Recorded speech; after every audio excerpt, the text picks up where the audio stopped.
Bismillahirrahmanirrahim. Mathematical Mechanics for BSc and for BS Honor students. Bismillahirrahmanirrahim.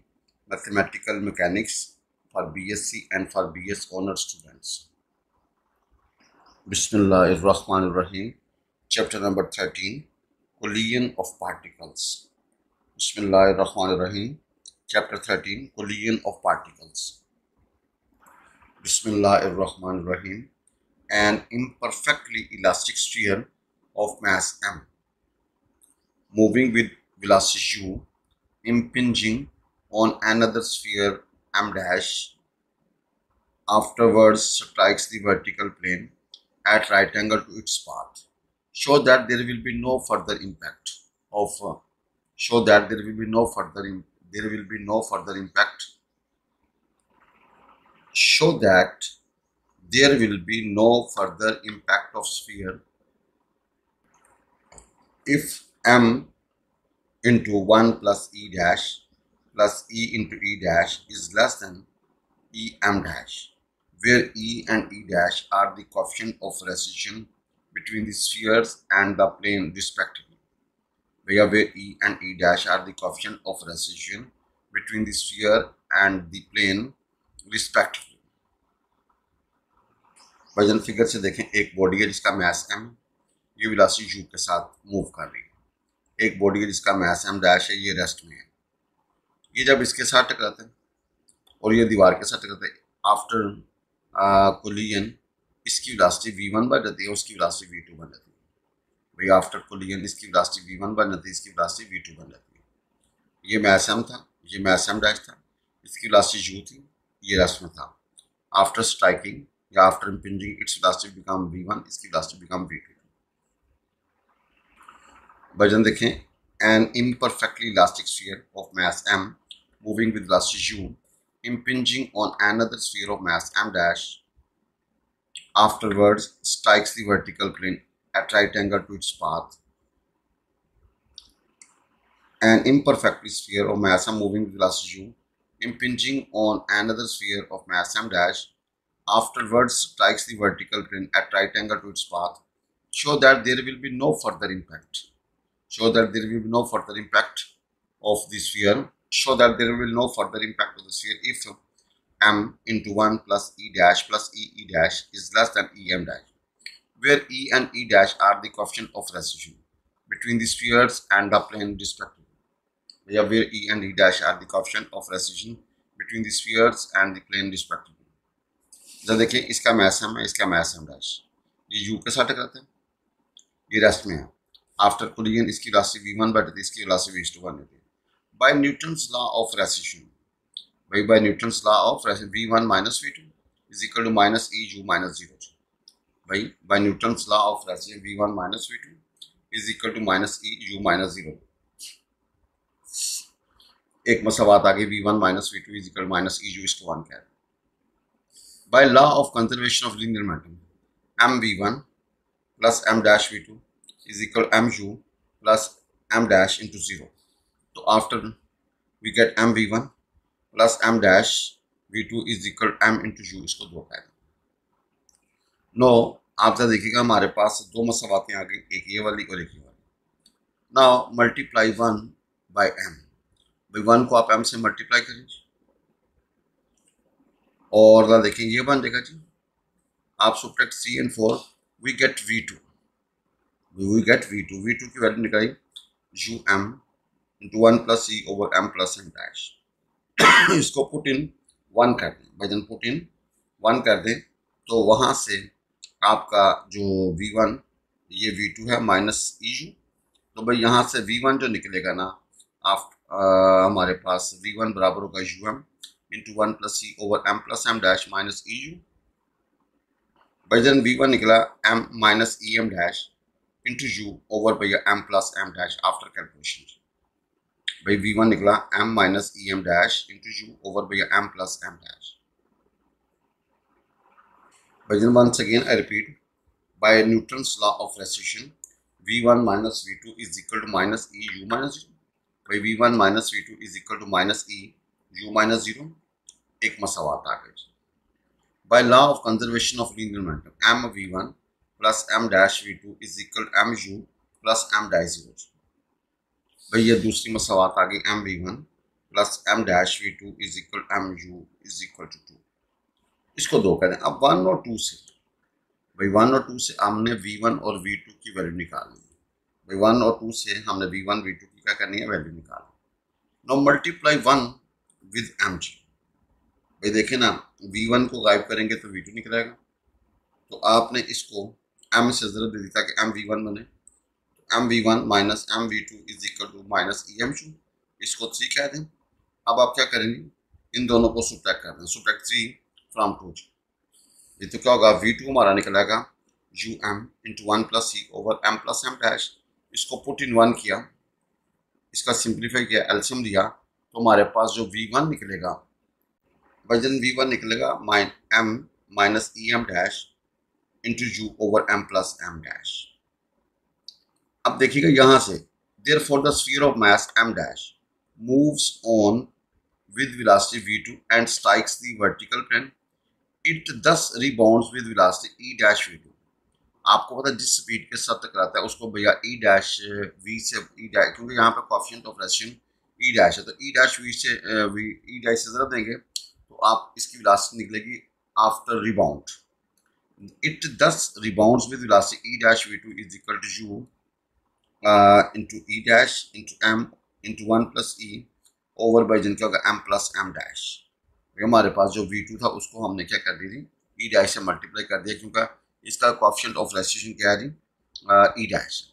पहले sphere का coefficient of rescission m था, e था, दूसरे का क्या है जी, e डैश। भाई 10 also velocity of the sphere of mass m away from the plane is negative. भाई जब आप प्लेन से अवे जाएंगे तो उसकी वेलोसिटी नेगेटिव बन जाएगी, तो minus V one is equal to क्या होगा जी, minus M minus E M dash into U over by M plus M dash. भाई हमारे पास वी वन ये था, इसको हमने नेगेटिव से दोनों तरफ क्या कर दी थी, मल्टीप्लाई कर दिया, अवे फ्रॉम। तो भाई यहाँ से इसको माइनस को अंदर तरफ देंगे तो minus M plus E M dash into U over M plus M dash. अब देखिएगा, therefore there will be no further impact। Further impact इस वक्त नहीं होगा जब ये वाली स्पीड जो है ना भैया इससे क्या होगी, बड़ी होगी, या इसकी स्पीड जो होगी ना ई डैश वी टू की लेस होगी माइनस वी वन से। भाई ये वाली स्पीड माइनस वी वन इससे ज़्यादा बड़ी होगी तो नो फर्दर इम्पैक्ट, क्योंकि ये तेज़ी से भागेगा जी, ठीक है जी, तो भैया ये उसको कैच नहीं कर सकेगा। No we have E dash V two, we have E dash V two and minus V one. Now please simplify, m plus m dash cancel. Now again we u cancel, we get this। अब m को इधर ले आ जाए, भाई m common निकाल लेंगे, अंदर क्या होगा e dash plus E dash plus 1 is less than E M dash.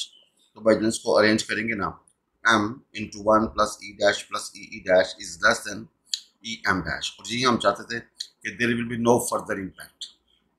अगर फर्दर इम्पैक्ट नहीं होगा तो फिर आपने ये साबित करना था। भाईजान देखें, जब ये इसके साथ टकराता है, ये जाकर दीवार के साथ टकराएगा, दीवार के बाद ये फिर इधर आएगा। अगर इसकी स्पीड ये इधर भागेगा, ये इधर भाग, जब ये इधर भागेगा ये पीछे भागेगा। अगर इसकी स्पीड इससे तेज होगी, भाई इसकी स्पीड इससे क्या होगी, इस स्मॉल एम है, इसकी स्पीड तेज होगी इस एम डैश से आफ्टर स्ट्राइकिंग, तो नो फर्दर इम्पैक्ट। अगर इसकी तेज होगी, इसकी कम होगी, तो ये तो जनाब उसको टकरा जाएगा। तो उसने कहा there will be no further impact. भाई there will be no further impact of the sphere, आपने ये शो करना है, there will be no further impact of sphere जब एम, भैया ये जो है ना इसकी स्पीड इससे तेज होगी, भाई इसकी स्पीड जो है ना भाईजान इससे तेज होगी आफ्टर इम्पैक्ट, क्योंकि ये टकराने के बाद इधर चला गया, इधर चला गया, भाई ये इधर चला गया, और ये जब दीवार का चक्कर फिर इधर आएगा। अगर इसकी स्पीड इससे कम होगी तो नो इम्पैक्ट, अगर इसकी स्पीड तेज होगी तो नहीं नो, अगर इसकी तेज हो जाए, इसकी कम हो जाए तो भैया वो टकरा जाएगा। तो हमारा टारगेट है कि there will no further impact, तो भैया दोबारा टकरानी चाहिए, तो भाई लिहाजा इसकी स्पीड को इससे क्या होना चाहिए, बड़ा होना चाहिए, या इसकी स्पीड को कम होना चाहिए इसकी स्पीड से जी। A particle of mass of elasticity E, एक पार्टिकल है जिसकी इलास्टिसिटी क्या ई है. A particle of elasticity E is projected in a direction inclined to the vertical, inclined to the horizontal, and bounces on smooth horizontal plane, The range of first is R. Find the range of first rebound is R. Find the range of next. भैया second की आपने range निकालनी है. A particle of elasticity is projected in a direction inclined to the horizontal and bounces on smooth horizontal plane. If the range of first rebound is R, your first rebound की range क्या R है. Find the range of next की आपने range निकालनी है. वजन देखें, जब आपने पार्टिकल को फेंका from origin with speed u angle alpha, horizontal component का होगा u cos alpha and vertical component का होगा u sin अल्फा. तो ए पे टकराता है, टकराने के बाद horizontal component u cos alpha और वर्टिकल कंपोनेंट का e time u sin of alpha. भाई वर्टिकल कंपोनेंट का होगा e time u sin of alpha. भाई horizontal component u cos alpha और भैया वर्टिकल कंपोनेंट का होगा e time u sin of alpha. भाई horizontal component u cos alpha और vertical component u sin alpha. भाई इसकी वेलोसिटी u है एंगल अल्फा. टकराने के बाद इसकी वेलोसिटी होती है e time u sin alpha, horizontal component का होगा u cos अल्फा. भाई देन हियर हॉरिजॉन्टल कंपोनेंट का होगा u cos alpha and vertical component का होगा u sin अल्फा. भाई horizontal component u cos alpha and vertical component is u sin of alpha. जी, a particle of elasticity is projected in a direction inclined to the horizontal. वे horizontal के साथ angle में आता है and bounces on smooth plane और भैया उसके टप्पे लगते हैं smooth plane के ऊपर. If the range of the first rebound is R, अगर पहले rebound की range R है, find the next range of next की आपने range निकाल. भाई देखिएगा range का formula 2 time horizontal component into vertical component divided by G. भाई ये प्रोजेक्टाइल के अंदर हमारे पास था रेंज का formula 2 time horizontal component into vertical component divide by G. Projectile के अंदर रेंज का formula 2 time horizontal component into vertical component divide by G. तो भाई 2 as it is horizontal component u cos alpha, vertical component u sin alpha over G. तो भाई इसको आप 1 कह दें, 2 u square sin alpha cos alpha over G. After first rebound let r is it's range, उसकी range क्या थी r. Then R, capital R क्या होगा जी, 2 time horizontal component into vertical component over G. तो भाई horizontal component क्या है u cos alpha और vertical component का होगा e time u sin alpha. भाई vertical component का होगा e time u sin of alpha over G. भाई e बाहर निकाल लो तो क्या बनेगा 2 u square sin alpha cos alpha over G. तो भैया ये आपका क्या बन गया R. तो कैपिटल R किसके बराबर होगा e time R is the required range. भैया ये उसकी रेंज है. भाईजान ये उसकी क्या थी रेंज. भैया capital R is equal E into R is the required range. भाई देखें जब टकराता है तो उसका हॉरिजॉन्टल कंपोनेंट तो वही रहेगा u cos alpha, vertical component का होगा e time u sin alpha. भाई पहले वर्टिकल कंपोनेंट था u sin अल्फा, टकराने के बाद वो e time u sin of alpha हो जाएगा. क्योंकि अगर u के साथ टकराता तो टकराने के बाद e टाइम u हो जाता ना. यहाँ पे u sin अल्फा तो टकराने के बाद होगा e time u sin of alpha. ये बाहर निकाल लें और ये आपका r बन गया. तो capital R is equal to E R, यानी कि अगर पहले की रेंज स्मॉल r थी तो सेकंड की जो है ना वो रेंज होगी e time r is the required range. A ball is projected from a point in a horizontal plane. भाई एक बॉल को आपने प्रोजेक्ट करना है from a point in a horizontal plane and makes 1 rebound और एक भी अटक रखता है. Show that if the second range is equal to the greatest height of the ball attains. Because if second range is equal to the greatest height the ball attains, then angle of projection is आपने साबित करना है tan inverse 4e. Angle of projection आपने क्या साबित करना है tan inverse 4e, where e be the coefficient of recession. भैया e क्या है coefficient of recession. भाई इधर देखिएगा A ball is projected from a point in a horizontal plane and makes 1 rebound और एक ठप्पा लगता है. Show that if the second की जो range है is equal to the greatest height, पहले पहले ठप्पे से पहले जो हाइट होगी ग्रेटेस्ट होगी। Then in then angle of projection आपने साबित करना है tan inverse 4e and where is the coefficient of residue. भाई ग्रेटेस्ट हाइट का फार्मूला होता है u square sin square alpha over 2। भाई अगर पार्टिकल को फेंका u के साथ हॉरिजॉन्टल कंपोनेंट क्या होगा u cos alpha, vertical component u sin alpha, इसका एंगल क्या है अल्फा। जब टकराता है तो टकराने के बाद हॉरिजॉन्टल कंपोनेंट तो वही देगा u cos alpha, vertical component का e time u sin alpha. तो भाई ग्रेटेस्ट हाइट का फार्मूला का u square sin square alpha over B 2g। ये हमने प्रोजेक्टाइल में पढ़ा जी, वहाँ था v not square sin square alpha 2g, तो यहाँ पे u इनिशियल स्पीड है u square sin square alpha 2g, इसको 1 कहते हैं। अब भैया देखें रेंज का formula 2 time horizontal component into vertical component divide bye g। भाई 2 time horizontal component into vertical component divide bye g, ये रेंज का फार्मूला था जी। तो भाई अगर मैं पहले की रेंज बात करूँ तो वो क्या होगा जी, 2 हॉरिजॉन्टल कंपोनेंट क्या होगा जी u cos alpha, vertical component का u sin अल्फा। हमें रेंज चाहिए सेकंड की, हमें रेंज चाहिए सेकंड की जी, हमें रेंज चाहिए भाईजान सेकंड की।